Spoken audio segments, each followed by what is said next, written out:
Did you know that the Great Pyramid of Giza, the only surviving wonder of the ancient world, might not have been a tomb at all? Before we dive in, if you're passionate about mysteries, ancient technologies and uncovering secrets lost in time, then Pharaoh's Code is your new home. Don't forget to like this video, leave your thoughts in the comments, and hit that subscribe button with the notification bell turned on so you never miss a deep dive like this. Let's step back for a second. Mainstream historians widely agree that the Great Pyramid was built as a sacred burial tomb for an ancient Egyptian pharaoh. But something just doesn't add up. This massive, mathematically precise structure, an architectural marvel thousands of years ahead of its time, lacks nearly every feature we'd expect in a royal tomb. No extravagant treasure, no ornate carvings, no sealed entrances, no elaborate sarcophagus, not even a single confirmed mummy. Instead, what we find is a unique combination of materials, limestone, dolomite, granite, all of which have one surprising thing in common. They're excellent conductors of electricity. Yes, electricity. The same materials we use today in modern power systems. That's why some alternative researchers believe the Great Pyramid wasn't just a tomb. They say it was something far more advanced, possibly even a massive energy generator that once powered an ancient civilization. Sounds impossible? Let's explore the evidence. First, we need to grasp the scale of what we're dealing with. The Great Pyramid is just one of 118 pyramids built in Egypt. That number doesn't even include others found across the globe, but among them Giza stands alone. Experts estimate it would have taken over 20 years and 20,000 workers to build it, and yet no tools, no construction records, no clear explanation of how they moved multi-ton stones with that level of precision. If this was just a final resting place for a king, why go through all that effort? Even standing before it, you can feel that something is different. It's not like any tomb ever discovered, and once you start analysing the design, materials and geometry, it becomes even harder to believe the tomb theory. Let's talk materials. The original outer casing of the Great Pyramid was made of white polished limestone, cut so perfectly that the structure reflected sunlight like a giant mirror. In fact, the pyramid used to shine so brightly it was visible from miles away. This coating would have also provided excellent insulation, keeping whatever was inside at a stable temperature. Then came a major earthquake in the year 1303, and those outer stones were dislodged. Locals took the casing stones and reused them in other buildings. Today, we're left with the rough inner core, but those core materials are just as interesting. The interior passageways were lined with granite, radioactive granite in fact, containing high concentrations of quartz crystal. This type of stone, when compressed, creates an electrical charge. It's called the Piezoelectric effect. You can see this in action in some wristwatches today, where simply shaking the watch charges it.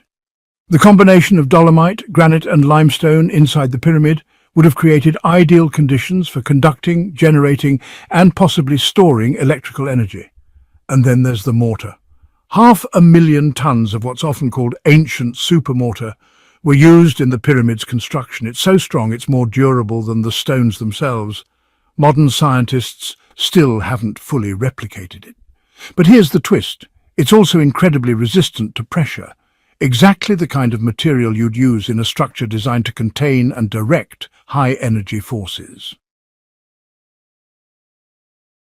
That brings us to an even more mysterious location, the Serapium of Saqqara.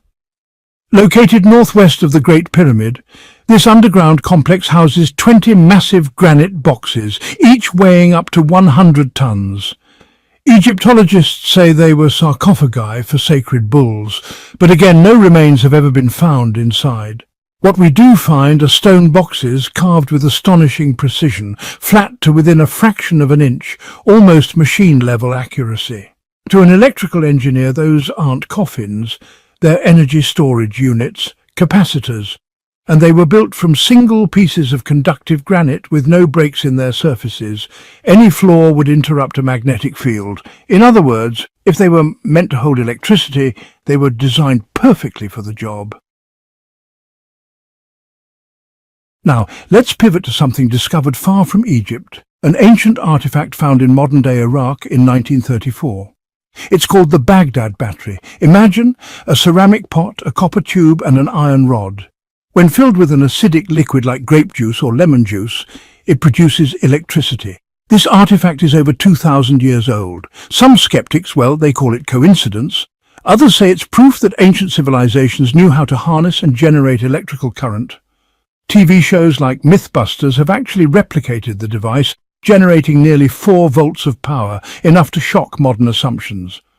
Let's circle back to the pyramid.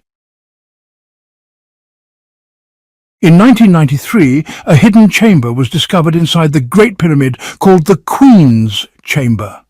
It had never been entered before. When finally explored in 2011 with a robotic camera, something strange appeared. Copper wires embedded into the walls and mysterious symbols that looked eerily similar to modern electrical diagrams. No one expected to find wiring in a tomb.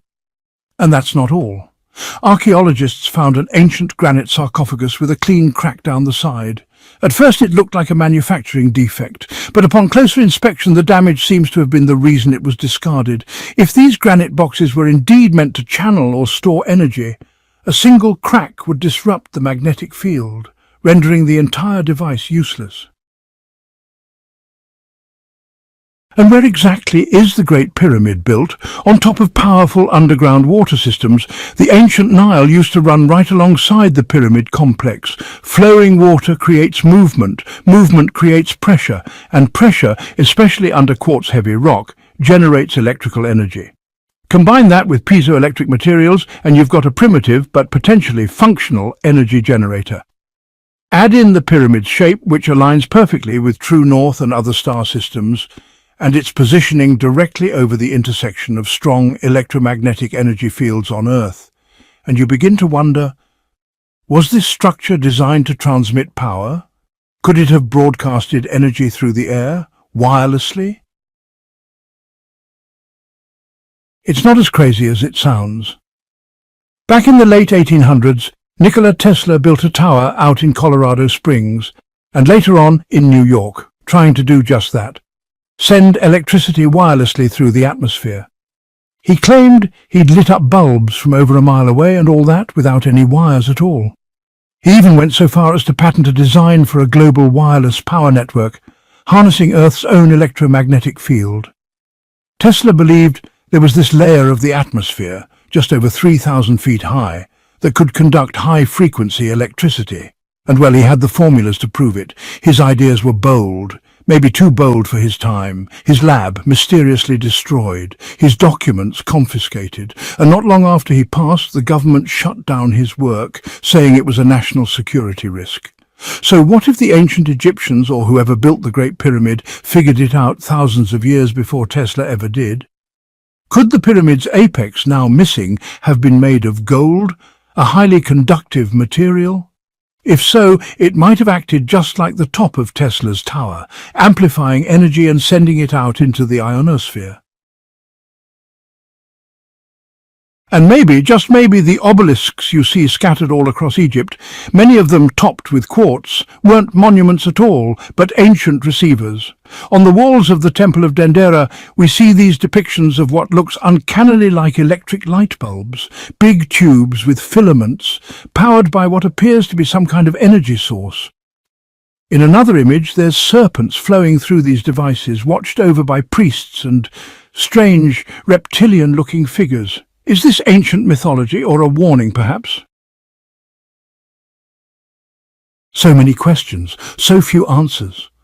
Why are there no soot marks on the pyramid's ceilings if torches were used inside? Why are there so many air shafts leading nowhere? Why do thermal scans show these mysterious hotspots within the walls? Why is the pyramid 8-sided, not 4-sided like we once thought? Why are there no inscriptions, no hieroglyphs, no names anywhere inside the Great Pyramid? Why is it silent about its own creation? Maybe it wasn't meant to be a memorial. Maybe it was a machine, a generator, a transmitter. An idea that could, well, change the way we look at not just ancient Egypt, but all of human history. Could the Great Pyramid have been an ancient Tesla coil, a wireless energy plant? A relic of a lost science we're only now beginning to rediscover? The clues are there, the materials are there, the science is just starting to catch up.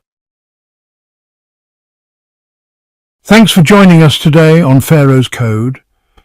If this exploration sparked your curiosity, go ahead and hit that like button, share your thoughts in the comments, and subscribe for more videos just like this one. Don't forget to ring the bell so you never miss a discovery. Until next time, stay curious, stay questioning, stay tuned to Pharaoh's Code.